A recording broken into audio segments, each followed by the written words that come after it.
श्रीमद् कुंज विहारिणे नमः। श्री स्वामी हरिदास विजय तीर्थराम।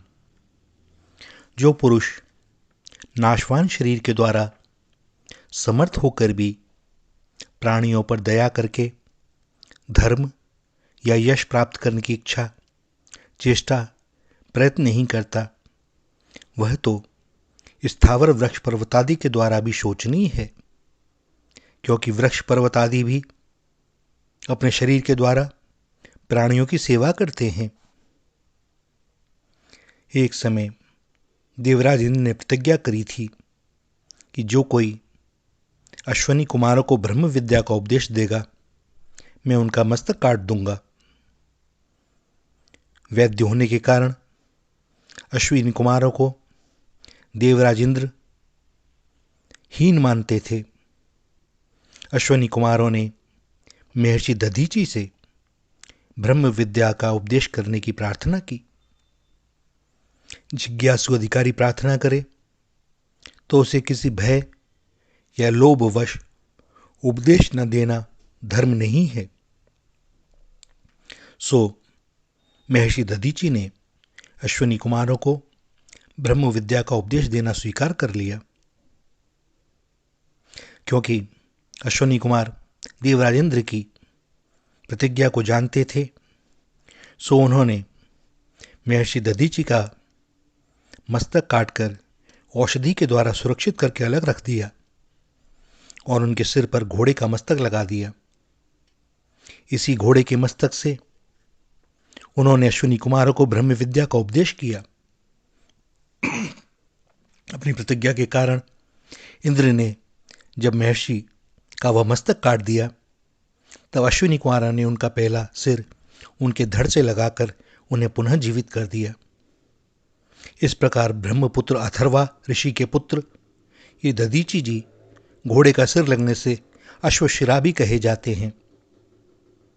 जब त्वष्टा के अग्निकुंड से उत्पन्न होकर वृत्तासुर ने इंद्र के स्वर्ग पर अधिकार कर लिया और देवताओं ने अपने जिन अस्त्रों से उस पर आघात किया, उन शस्त्रों को भी वह असुर निकल गया, तब निरस्त्र देवता बहुत डर गए, भयभीत हो गए।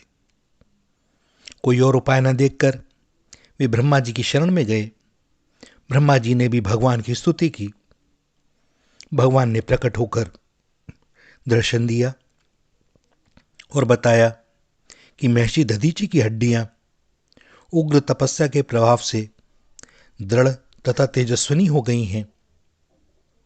उन हड्डियों से यदि वज्र बनाया जाए, तभी इंद्र उस वज्र से वृत्तासुर को मार सकते हैं। महर्षि दधीचि मेरे आश्रित हैं, अतः उन्हें बलपूर्वक कोई मार नहीं सकता। तुम लोग उनसे जाकर याचना करो, मांगने पर वे तुम्हें अपना शरीर सहर्ष दे देंगे। देवता साबरमती तथा चंद्रभागा के संगम पर दधीचि ऋषि के आश्रम में गए। उन्होंने नाना प्रकार से स्तुति करके महर्षि को संतुष्ट किया और उनसे उनकी हड्डियां मांगी। महर्षि ने कहा कि मेरी इच्छा तीर्थ यात्रा करने की थी, तो इंद्र ने नैमिषारण्य में सारे तीर्थों का आह्वान किया और वहां स्नान करके दधीचि जी आसन लगाकर बैठ गए। जिस इंद्र ने उनका सिर काटना चाहा था और काटा भी, उन्हीं के लिए ऋषि ने अपनी हड्डियां देने में भी संकोच नहीं किया,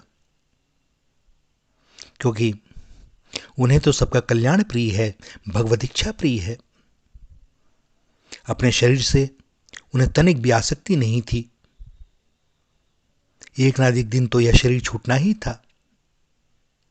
सो यह नश्वर देह किसी के उपयोग में आ जाए, इसके द्वारा समष्टि का कल्याण हो, इससे बड़ा और क्या लाभ हो सकता है। महर्षि ने अपना चित्त भगवान में लगा दिया। मन तथा प्राणों को हृदय में लीन करके वे अपने शरीर से ऊपर उठ गए।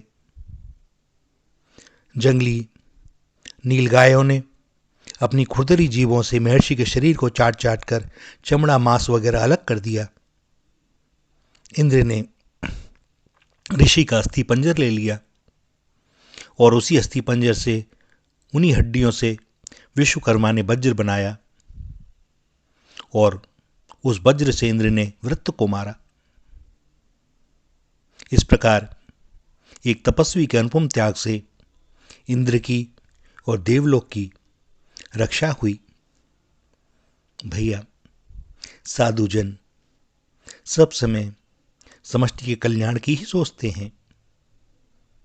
हर एक में उनकी यही भावना होती है कि भगवान की रची सृष्टि है, इसका कल्याण हो और मेरे वश में जो भी है उसको न्याछावर करने में कोई संकोच कैसा। जो भक्त होते हैं भैया और जो सज्जन होते हैं उन्हें समझना बड़ा कठिन होता है। आम लोग उनके जीवन चरित्र को समझ नहीं सकते, क्योंकि हम लोगों की वाह दृष्टि होती है, हमारे अपने भाव होते हैं, उन्हीं भावों के अनुसार हम उनको समझने का प्रयत्न करते हैं। जग कैसा कि मूसा, हम यही मानते हैं कि जैसे हम हैं वैसा ही संसार है।